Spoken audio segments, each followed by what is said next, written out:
This episode is about succession. It's about inheritance. Nothing you build matters if no one is there to catch it. But your final act shouldn't be holding on to the baton. It should be letting it go. Take time to honor the hands that built the house that you're trying to renovate. The seasoned leader gives wisdom, and the young leader gives speed. When you combine the two, speed and wisdom, you become unstoppable.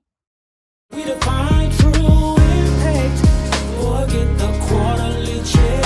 From the mission statement to the corporate debt. You gotta lead with strategy. You gotta own your why. We're moving beyond the bottom line and reaching for the sky. We're moving beyond the bottom line with Dr. Lee. Greetings. Since you're watching, let me ask a question. Have you ever felt like you're stuck in the gap? The generational gap, that is. If you're a seasoned leader, you may be frustrated. You may feel like the young generation doesn't want to pay their dues. Oh, they come in on day 2, they want a promotion on day 3, they want a mental health day on day 4. If you're a young leader, you may be frustrated as well. You may feel that the old guard is hoarding secrets, that they're trying to run the corporation with software from 1995. In informatics, we deal with it all the time. We call it backwards compatibility. It's the challenge of making the new high-speed software communicate with the old mainframe. If you delete the old code, you lose all of the data history. If you refuse the new update, then the program becomes obsolete. We have to stop fighting the generational shift. We need each other, truth be told. Welcome to Beyond the Bottom Line with Dr. Lee. Today, we're going to talk about how to merge wisdom with speed. Let's go. We are experiencing a language mismatch. For the first time in history, we have 5 generations in the workforce.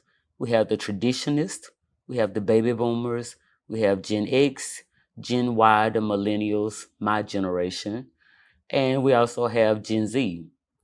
And the languages are mismatched. Baby boomers and traditionists believe in hierarchy and tenure.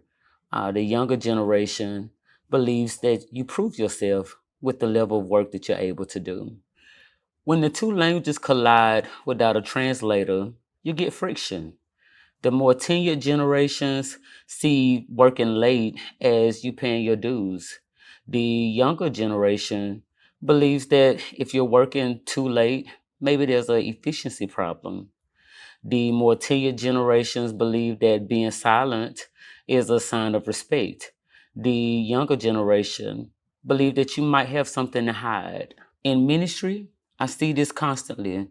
The spiritual mothers and spiritual fathers are frustrated because the young people want to change up all the music to songs that they've never heard.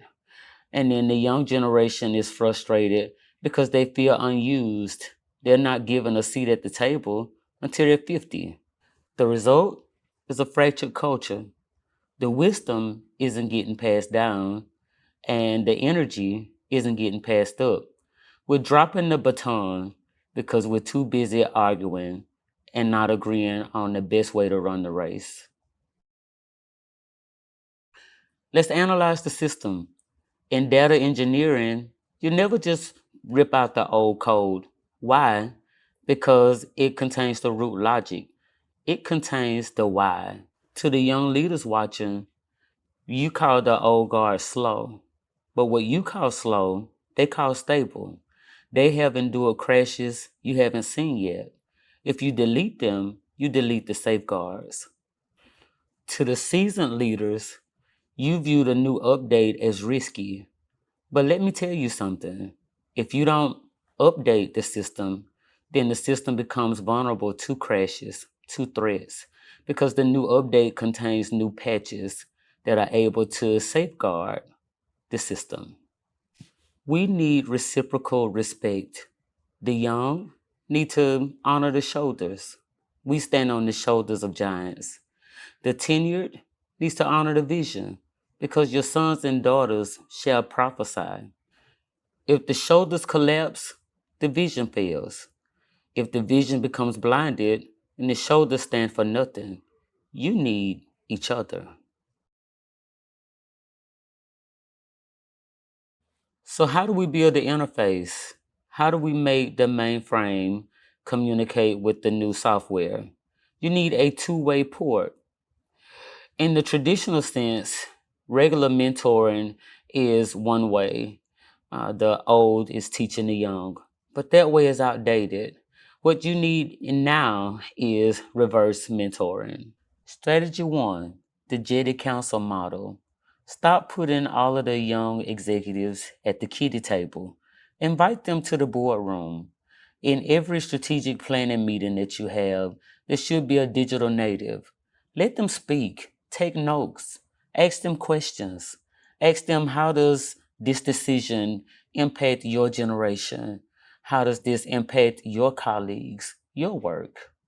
Strategy two, the history lesson.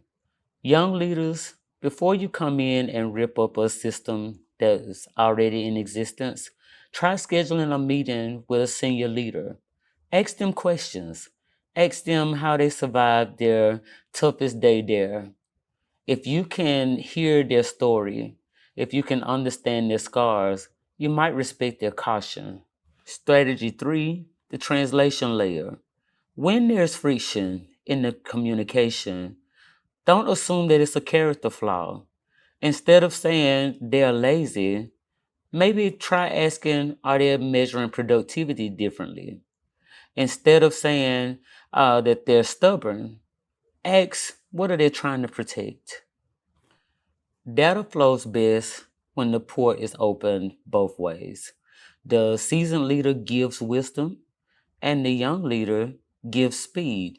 When you combine the two, speed and wisdom, you become unstoppable. So let me show you what happens when a Fortune 500 company implements the two-way port. The year was 1999, and the CEO of General Electric at the time, Mr. Welch, decided to implement something revolutionary. He required that his top 500 executive senior level VPs be mentored by the younger generation.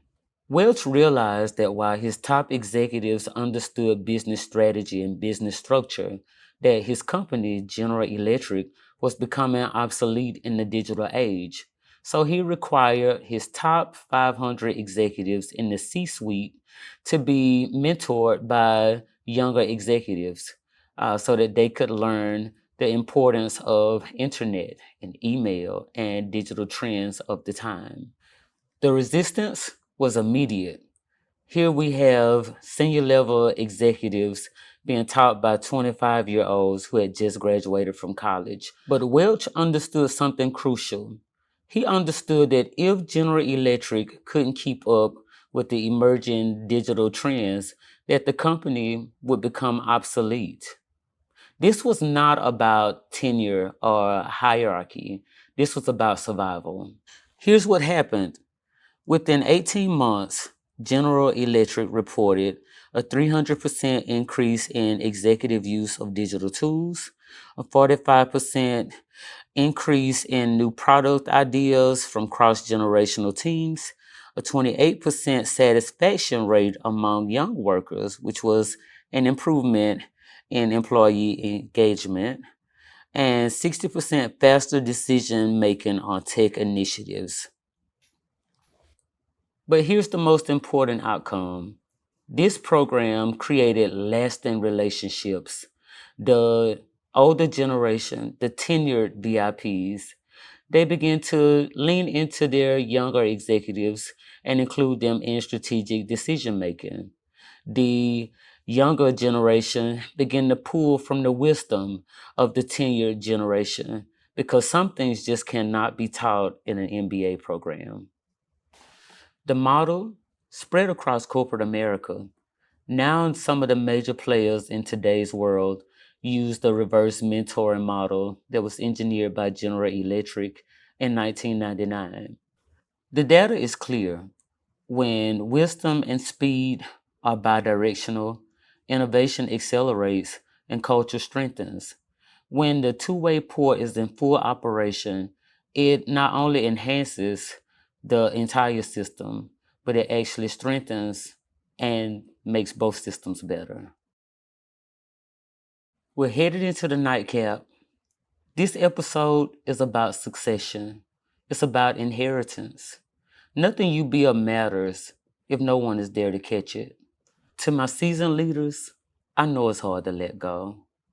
I know that the world is changing faster than what you would want it to change.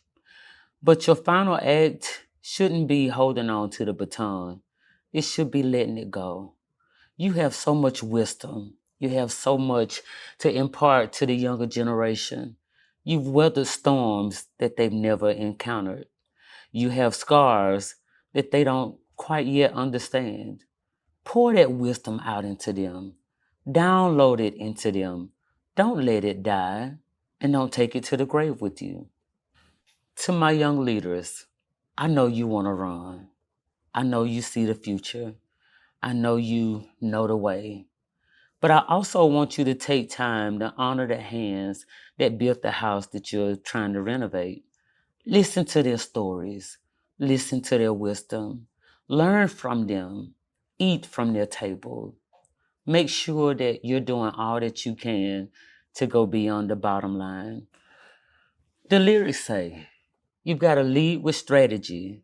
You've got to own your why. Part of owning your why is making sure that it survives you. So, as we conclude this episode, this season, I implore you to bridge the generational gap.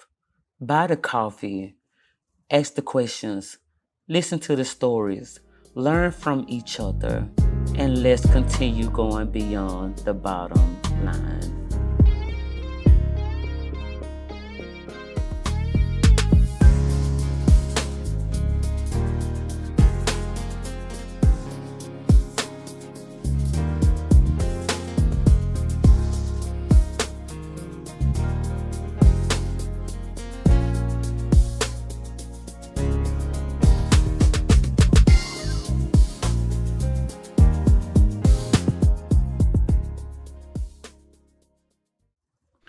Hey, it's Dr. Lee, the host of Beyond the Bottom Line with Dr. Lee.